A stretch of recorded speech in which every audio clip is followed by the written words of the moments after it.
Pemirsa, anggota DPR kembali menerima kenaikan tunjangan. Kenaikan tunjangan yang besarannya sebagian mencapai 50% dari tunjangan sebelumnya ini diberikan atas pertimbangan inflasi serta karena tidak ada kenaikan tunjangan selama 2 periode sebelumnya.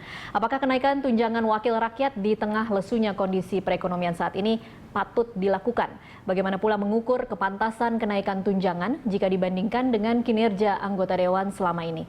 Untuk membahasnya telah hadir bersama kami di studio Direktur Center for Budget Analysis Ucok Sky Kadafi dan kami juga sudah mencoba mengundang pimpinan serta sejumlah anggota DPR untuk ikut dalam perbincangan di studio petang ini, namun kesemuanya berhalangan hadir. Saya akan sapa dulu Bang Ucok, terima kasih sudah hadir di studio kami. Ya, terima kasih banyak. Bang Ucok, ini katanya kan lembaga lain juga naik. Kalau tidak salah KPU dan juga KPK mengalami kenaikan. Kenapa DPR yang paling diserang? Seharusnya DPR itu nggak boleh minta naik. Memang lembaga lain naik gitu ya. Harusnya DPR itu cerdas. Kita nggak naik, berarti lembaga negara lain juga nggak boleh naik, harus diturunkan. Kayak gitu loh. Harusnya sebagai pengawas kayak gitu. Ini kan tidak.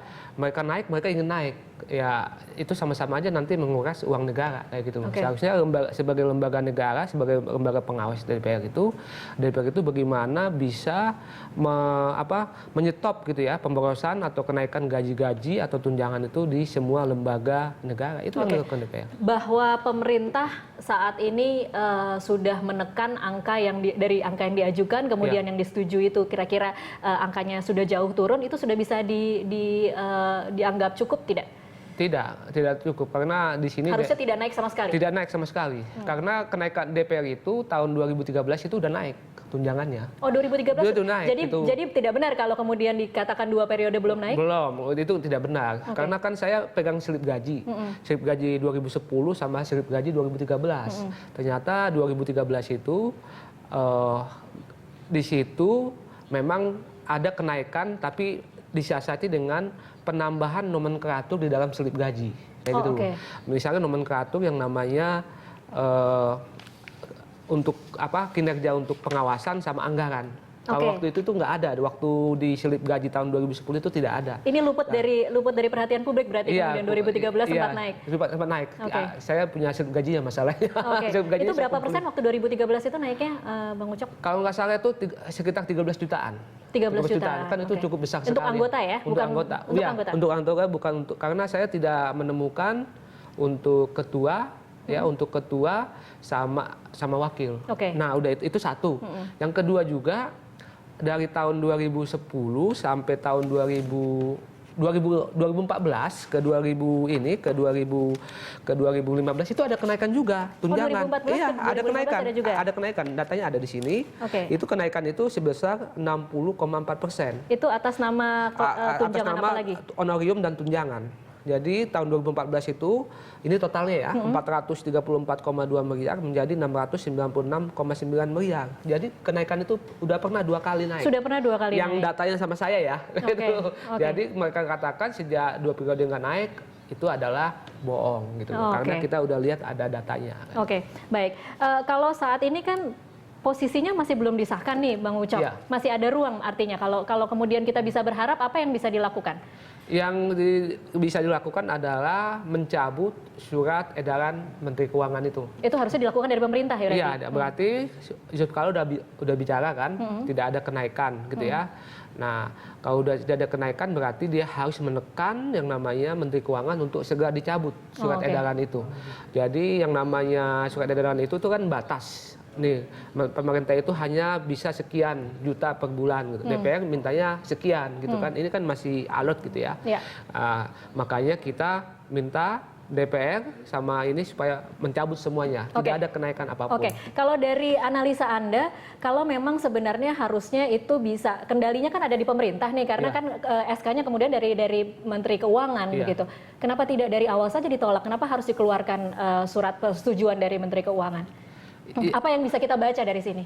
Ya, sebetulnya yang kita baca di sini itu tadi alasan mereka itu lembaga-lembaga itu pada naik gitu kan, DPR mau naik, jadi mereka rapat gitu ya, rapat di BRT gitu, di BRT itu mereka minta naik, lalu mungkin sekjen minta minta apa namanya, minta payung hukum gitu. Maka dikasihlah payung hukumnya itu oleh Menteri Keuangan. Oke, apa nih?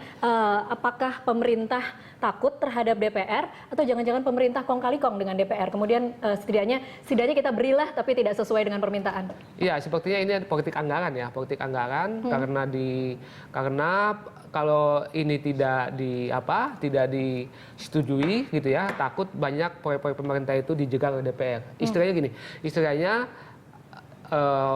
pemerintah tidak mau diganggu. Oke, jadi uang tutup mulut berarti? Uang tanda kutip suap ya, atau tutup mulut. Uang tutup mulut berarti ya? Supaya setidaknya diam lah ya, jangan terlalu banyak. Supaya semua lancar lah. Karena kan alasan DPR, kita ini kan pengawasan gitu kan, anggaran kita hanya 0,0%, ya masa kita hanya dikasih sedikit kayak gitu loh, alasan itu. Padahal di balik alasan itu kan mereka kalau nggak kasih, gedung DPR udah nggak dikasih, masa gaji tunjangan nggak dikasih, awas lu. Oh gitu, oke baik. Bang Ucok ditahan dulu, sudah ada pemirsa yang bergabung bersama kami. Saat ini ada Ibu Luciana dari Jakarta Barat. Selamat malam Bu Luciana. Halo, selamat malam. Halo, selamat malam. Halo, selamat malam Ibu. Iya, selamat malam. Iya, bisa agak lebih keras suaranya Bu Luciana? Selamat malam. Iya, silakan Ibu mau memberikan tanggapan atau pertanyaan. Tanggapan saya ya, anggota DPR itu benar-benar tidak manusiawi. Anggota DPR benar-benar tidak manusiawi.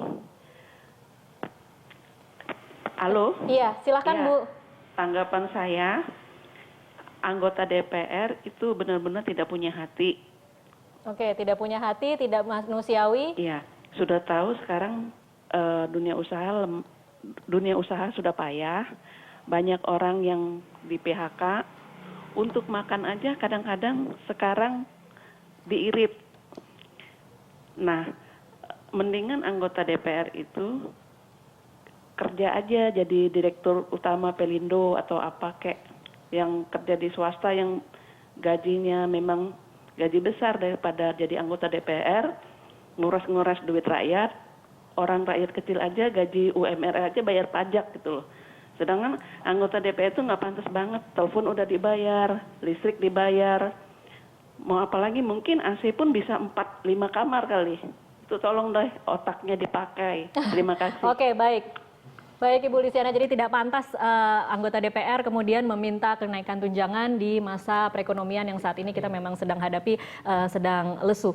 Nah, kalau kita kembali lagi membahas mengapa atau apa dibalik persetujuan Menteri Keuangan tiba-tiba mengeluarkan kenaikan tunjangan meskipun kemudian memang mereka mengatakan sudah mengevaluasi dan besarannya tidak sesuai dengan tidak setinggi yang diminta. Kalau kita berkaca lagi terhadap apa yang pernah terjadi di awal tahun sekitar bulan April, pernah juga seperti ini untuk uang muka mobil pejabat. Ya. Kemudian tetapi setelah ditandatangan, kemudian direvisi dan Presiden mengaku tidak tahu apa yang dia tandatangani. Nah, kalau Anda melihatnya apakah ada kemungkinan nanti berulang untuk kasus tunjangan anggota DPR? Iya, ada kemungkinan. Mobil pejabat masih ada loh di sini. Mobil pejabat masih ada? Masih ada di DPR. Oh, oke. Jadi dicoba dimasukkan lagi berarti? Di sini ada 68,2 ini ya, 2 miliar ini pembelian fasilitas kredit kendaraan bagi pejabat negara itu. Masih ada berarti. Masih ada, berarti dimasukkan ya. Masih ada, berarti yang apa ya? Berarti menurut saya di sini Jokowi harus hati-hati ya, gitu. Jangan salah teken lagi, salah tanda tangan lagi Perpresnya. Nanti kalau udah disahkan ini kan nanti ini lagi di pembahasan ya, pembahasan. Udah itu nanti jadi undang-undang, nanti ada Perpres itu, pengaturan presidennya. Itu diperhatikan lagi kalau memang ada yang namanya ini kenaikan gaji DPR dalam bentuk tunjangan itu, kalau ada jangan tanda tangan, kembalikan lagi aja gitu loh. Menurut saya pemerintah udah saat ini udah komitmen tidak akan ada naik gaji atau tunjangan gitu. Berarti itu kita lihat nanti. Saya nanti akan lihat dari kenaikan gaji dan tunjangan di apa nanti di dokumennya. Kalau memang atau jangan-jangan kemudian memang semacam test the water. Jadi pemerintah takut untuk kemudian langsung menolak usulan anggaran dari DPR, dia tanda tangan saja, tetapi ketika reaksi publik kemudian keras baru kemudian bertindak sebagai tanda kutip pahlawan kemudian menolak begitu. Bisa juga. Iya, kayak pejabat ini ya, kayak pembelian fasilitas kredit pejabat. Ternyata kan di 2015 ini ada juga. Tiba-tiba masuk lagi. Iya, masuk lagi. Bisa aja juga kayak gitu. Jadi ini nanti apa namanya opini kegaduhan ini agak hilang gitu kan. Dan nanti pelan-pelan nanti ada negosiasi. Ya mungkin nggak sebesar surat edaran atau nggak sebesar usulan DPR, mungkin diperkecil lagi gitu. Tapi saya peringatkan tunjangan DPR ini kalau begitu udah 3 kali naik. 3 kali naik dari 2013, 2014, 2010 ke 2015, dari tahun 2015 ini dan nanti 2016. 2016. Oke, baik. Kita akan lanjutkan di segmen selanjutnya. Pemirsa tetaplah bersama kami.